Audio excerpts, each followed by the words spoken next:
Hello and welcome to today's lecture. So, in the last class we had introduced the student's t-test for small samples. So, for small samples you can no longer use the z statistics, but you use the t distribution. Okay. You use the student's t distribution. So, this is called the student's, was also referred to as student's t-test. Okay. This was introduced by Gossett in 1908. So, what you do is you calculate the t statistics given by this expression, okay, and what you will find, okay, compared to the normal distribution, the t distribution is much more flatter. Okay. But as your n increases, the t distribution approaches the normal distribution. So, this is your t and this is your normal, okay, normal distribution. Okay. And just like for the normal distribution, you had one-tailed or two-tailed test. Okay. For the t distribution,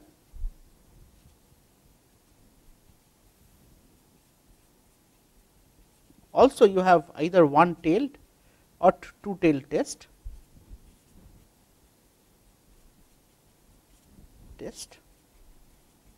Okay.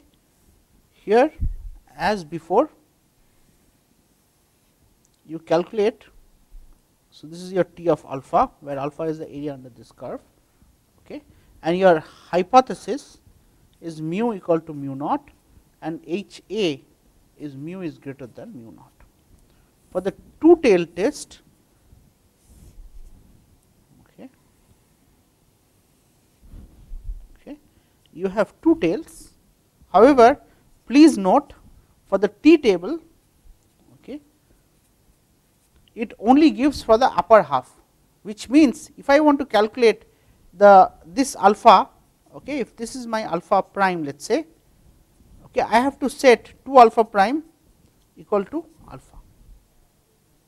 Okay. So, let us take a sample example. So, let me again assert. So, your t table, okay, t table only provides the values, okay, it only provides the values,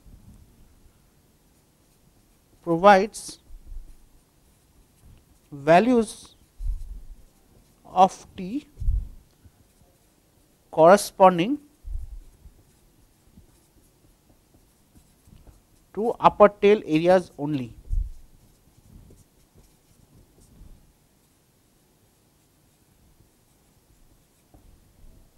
Okay. So, let us take an example to see it. Okay. So, imagine, so it is estimated the average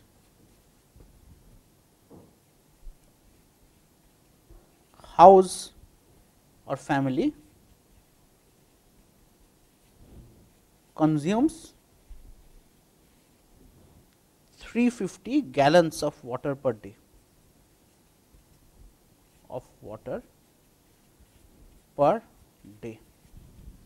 Okay. So, you have taken a sample, a small sample of 20 randomly selected families.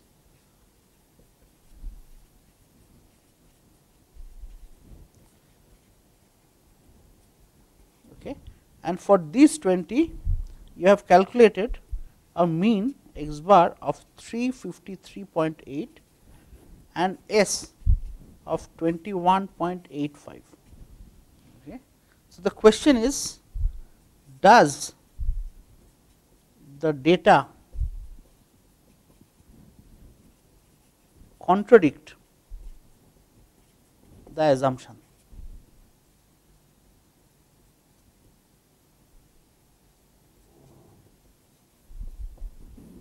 Okay. So, you have your H naught is mu equal to 350, your H A is mu naught equal to 350. Okay. So, I can calculate my df is n minus 1 is the degrees of freedom equal to 19, okay, and the value of t is 353.8 minus 350 by 21.85 divided by root of 20 is approximately 0.78. Okay. And corresponding to, okay, so corresponding to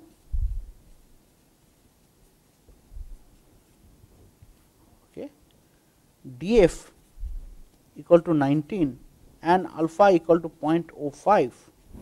So, you can find out T of alpha is 1.73. Okay. So, since 0.78 is less than T of alpha, hence I can accept H naught. So, for calculating the p value, I have to write it as 2 of probability of T greater than 0.78. Why this 2? Because I only get the upper tail information from a T table. Okay. So, this comes out to be 0.45. Okay. This again asserts that this difference is not statistically significant. Okay. So, using a T test, I can do population difference, okay, between population means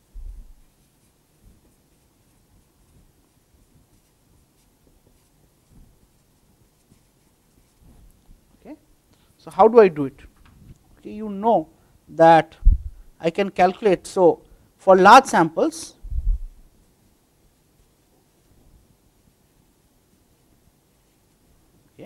for large samples, you calculate the test statistic as x1 bar minus x2 bar minus of mu1 minus mu2 by root of s1 square by n1 plus s2 square by n2. Now, what is known is this test statistic for small samples does not follow normal distribution.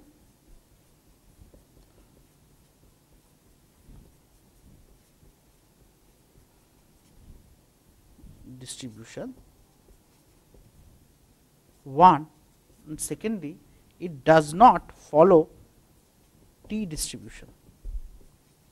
So, the only way to make use of T distribution is to make one particular assumption that both the populations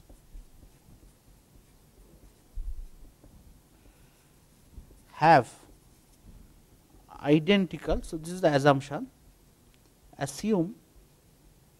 So, if you assume that both the populations have identical sigmas, that is sigma 1 equal to sigma 2, okay, then you can calculate the T statistic, okay. In that case, you can calculate the T statistic as x1 bar minus x2 bar, okay, minus of mu1 minus mu2 by root of s square into 1 by n1 plus 1 by n2. Okay. So, because your population standard deviations are same, you assume similar standard deviations for both the samples. Okay. So, this for calculating the T statistic, I need to calculate df and I need to calculate s. Okay. So, how do I do it? So, you estimate the sample standard deviation using the following expression.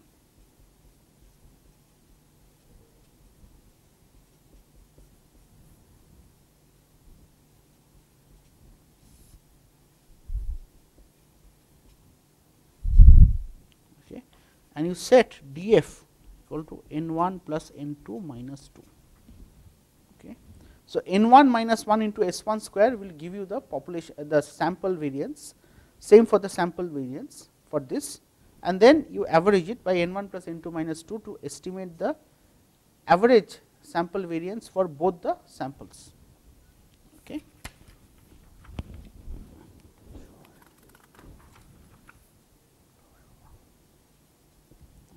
So, let us take an example.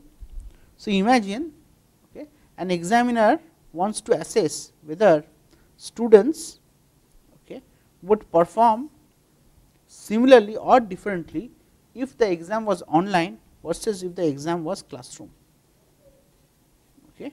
So, here the exam is held in the classroom, here the exam is online, and he has chosen n equal to 9 samples for both of them. So, he has taken 9 students who have taken online exam and 9 students who have taken classroom exam. So, their marks are as follows.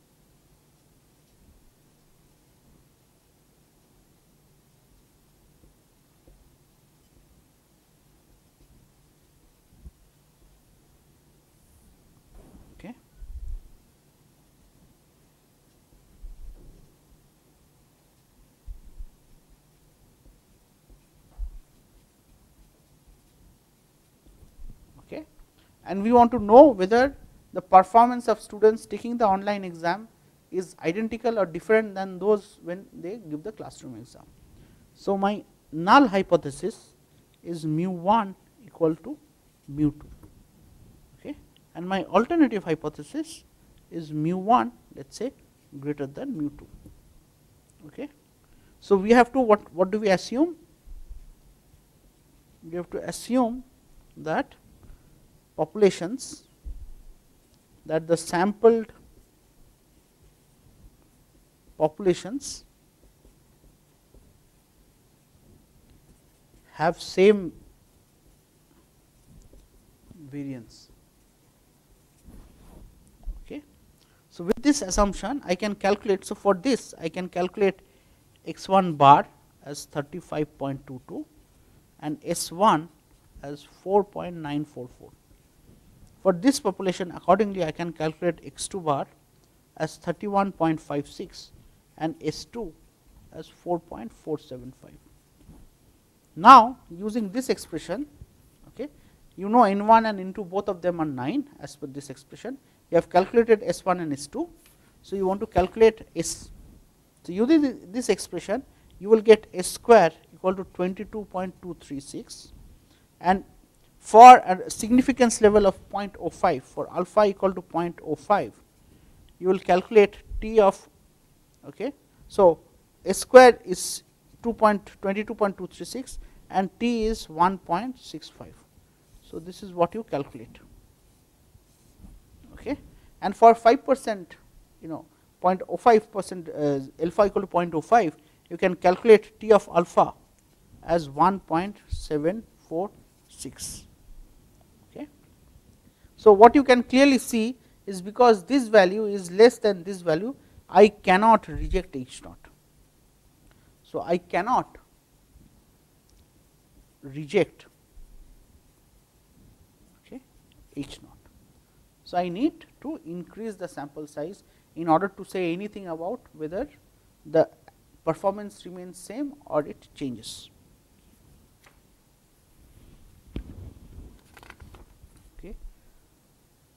So, that brings us to a close of our discussions on population mean and doing test of hypothesis for population mean, but in many cases population variance might be more important.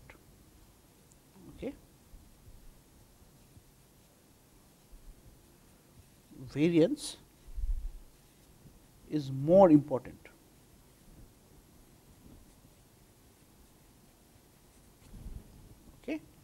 So, for saying anything about whether two samples have same population variance or different population variance, you use the test statistics as something called a chi-square statistics. So, this is chi-square, and chi-square is given by the expression n minus 1 into S square by sigma square. So, S is your sample variance, sigma square is your population variance. And if you plot this, the chi-square curve is asymmetric. So, this is, so chi-square curve looks something like. So, just like any other distribution, you can calculate chi-square according to alpha, where alpha is the area under this curve. So, how does a chi-square table look like? Okay. So, in a chi-square table, you have the following values. Okay. You have df, which is your degrees of freedom, n minus 1, and you have these values provided.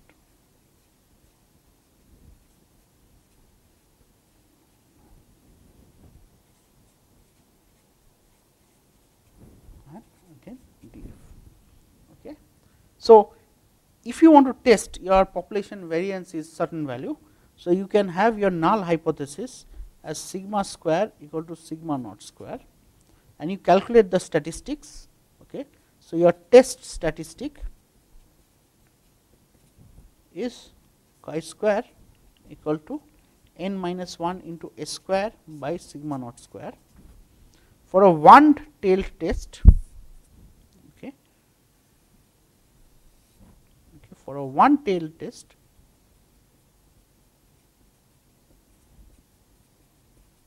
okay, so you have to accept. So, your hypothesis is not true if your chi square is greater than chi square of alpha. Okay. So, this is your rejection zone or rejection criteria. For a two-tailed test,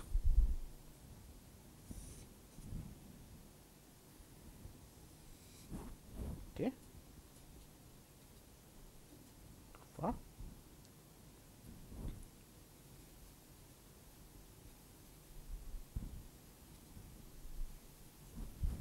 okay, so we call it. So, this area is also alpha by 2 and this area is alpha by 2 also. Okay. So, for two-tailed chi-square test, okay, so this is two-tailed test. Okay. So, I have these two zones which fall within the rejection zone. Okay. Let us take an example. Okay. So, let us say a cement manufacturer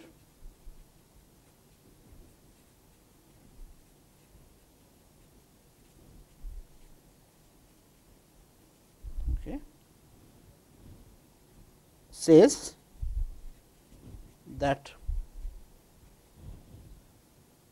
average strength of the cement that he makes has a range of 40 kg per centimeter square. Okay. So, to test it, n equal to 10 samples size has been drawn, and based on this you have obtained an x bar value of 312 and an s square value of 195. Okay. So, can we accept the manufacturer's claim?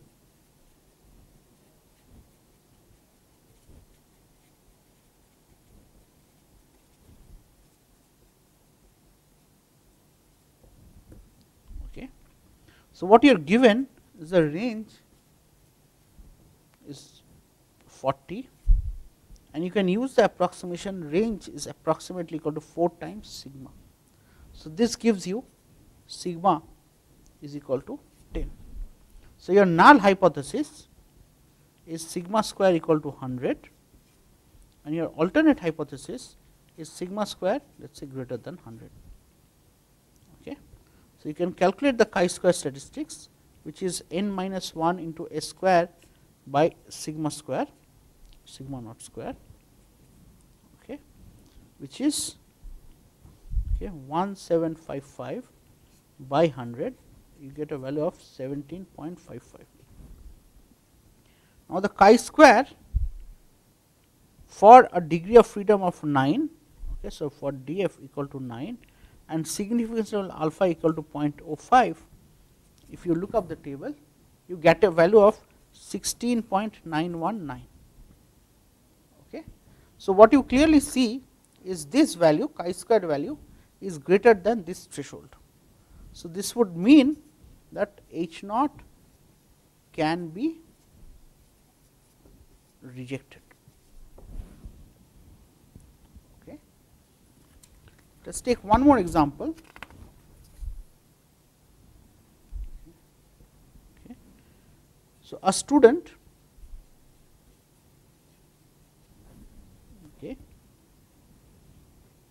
thinks that an instrument has sigma equal to 2. Okay. So, and she has done 3 experiments, 3 measurements,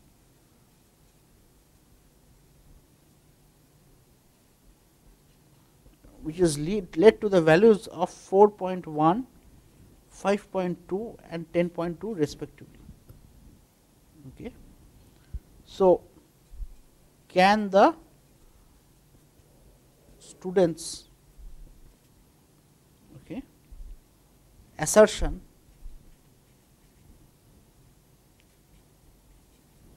be accepted? Okay. So, what do we do? Our H naught is sigma square equal to 4. Okay. Alternative hypothesis is sigma square not equal to 4. Okay. So, my chi square value is n minus 1 into h square by sigma square. Okay. This gives you 2 into 10.57 is what you calculate the h square, okay, as by 4 is 5.285. Okay. You get a value of 5.285. Okay. So, for df equal to 2, okay, this value 5.285 falls. So, 5.285 falls between chi square 0.1 and chi square 0.05. Okay. Now, since it is a two-tail test, okay,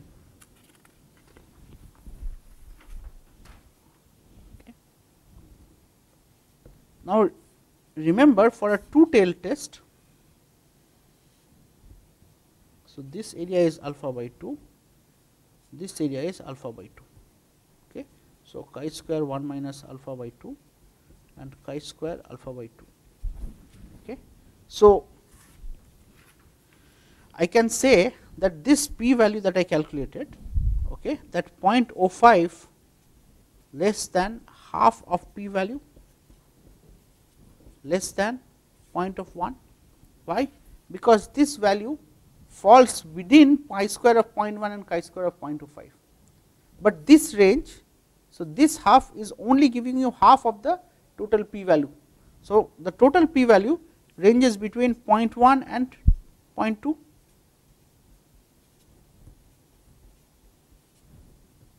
This implies that I cannot accept. So, my p value is greater than 0.1, implying I cannot accept.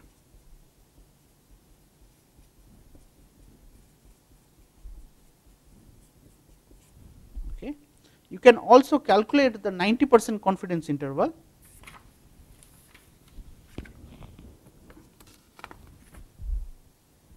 Okay.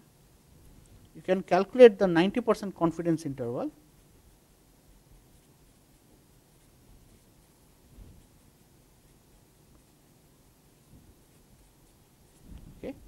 Which is given by, okay,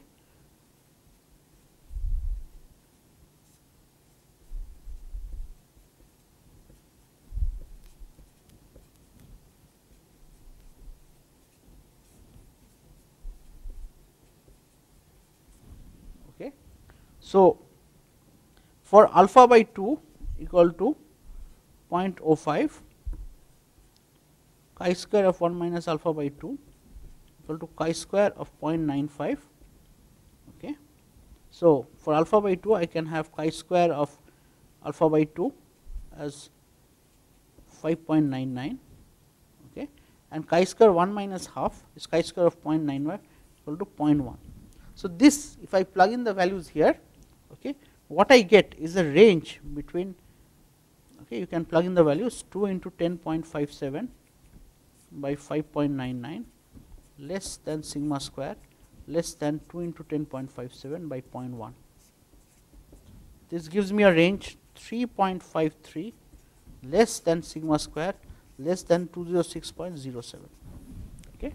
So, what you clearly see is this variance sigma square has a wide range. This tells you that based on 3 measurements, you really cannot say whether your standard deviation is 2 or not. Okay. With that, I conclude our class for today, and today we had briefly discussed about how you can do the student's t-test. Okay.